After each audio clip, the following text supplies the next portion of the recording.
Bonjour à toutes et à tous, bienvenue dans Réveil Foot, la chronique qui informe, dénonce, éduque et élève le football africain. Je suis Francis Aballon, administrateur de sport, consultant engagé et passionné. Mon engagement est de vous amener au cœur des vrais enjeux du football africain sans détour. Parce que aimer le football, ce n'est pas seulement vibrer pour les victoires, c'est avoir le courage de dénoncer ce qui freine et la volonté de construire ce qui élève. Alors, installez-vous confortablement, le réveil commence maintenant. Ils ont porté les espoirs, les couleurs et les rêves du Bénin. Ils ont fait vibrer les stades et inspirer des générations. Mais aujourd'hui, le Bénin est orphelin de ses anciens footballeurs. Que reste-t-il de leur héritage? Que font-ils pour le développement du football national? La réponse est simple, mais douloureuse, rien. Et c'est bien là le drame. Aujourd'hui, je vous présente une réflexion franche, sans filtre, sur l'absence criante des anciens footballeurs béninois dans l'essor de notre football. Dans de nombreux pays africains, les anciens joueurs deviennent les piliers du système. On les retrouve comme entraîneurs diplômés UEFA ou CAF, directeurs sportifs, formateurs d'élite, recruteurs pour de grands clubs, présidents de centres de formation et consultants influents. Ils transmettent, bâtissent et orientent. Mais au Bénin, la réalité est bien différente.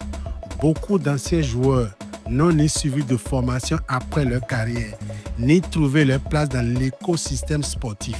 Pire encore, certains se sont complètement éloignés du sport, faute de perspective, de soutien ou de qualification.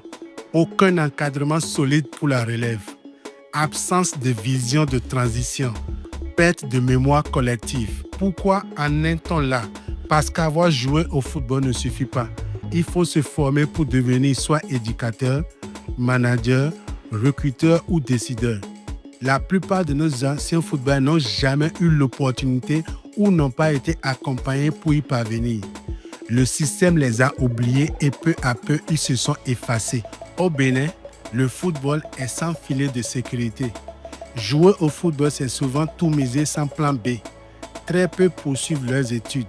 Aucun programme national de 12 projets sport et éducation. À la fin de leur carrière, c'est le vide total. Au Bénin, nous avons une absence de politique de reconversion. Pas de structure pour accompagner la transition. Pas de centre de formation pour les anciens. Aucune bourse de formation continue. On entend qu'ils se débrouillent, mais on oublie que la débrouille n'est pas une stratégie. Des talents gâchés et des modèles perdus. Comment inspirer les jeunes si ceux qui ont joué pour le pays vivent aujourd'hui dans la misère ou l'oubli? L'ancien footballeur est censé être un vecteur de transmission, pas un fantôme de son passé. Tout récemment, le Bénin a perdu une de ses légendes. Les conditions de la mort de Razak Omotorsi doivent servir de catalyseur ou sensibiliser les autorités et les organisations sportives à l'importance de prendre en compte le bien-être des anciens sportifs. Le lien brisé entre les générations. Sans les anciens joueurs, il n'y a pas de mémoire. Sans mémoire, il n'y a pas d'identité.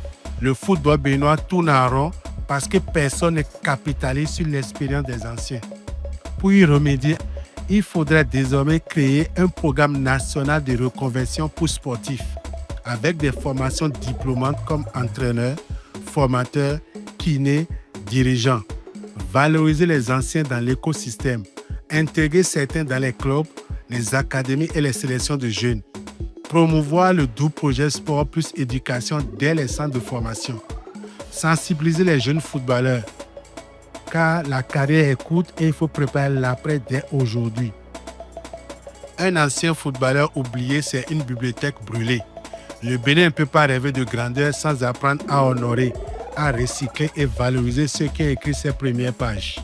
Et vous, que pensez-vous du rôle des anciens dans le football béninois? Avez-vous un nom en tête, un ancien joueur qui vous a marqué et que vous aimeriez revoir actif dans le système? Laissez-nous vos réactions, partagez cette chronique et abonnez-vous pour d'autres épisodes. C'était Réveil Foot, la voix du football africain. Le changement commence dans les esprits. Et si l'on veut rêver plus grand, il faut penser plus juste et agir plus fort. Je suis Francis Abalo et tant qu'il restera des vérités à dire, des chemins à tracer et un continent à faire briller, je serai toujours là, micro en main. À très vite pour une nouvelle chronique et d'ici à là, restons lucides et engagés pour que le réveil ne soit plus un slogan mais une réalité. Likez, partagez et donnez-nous vos avis.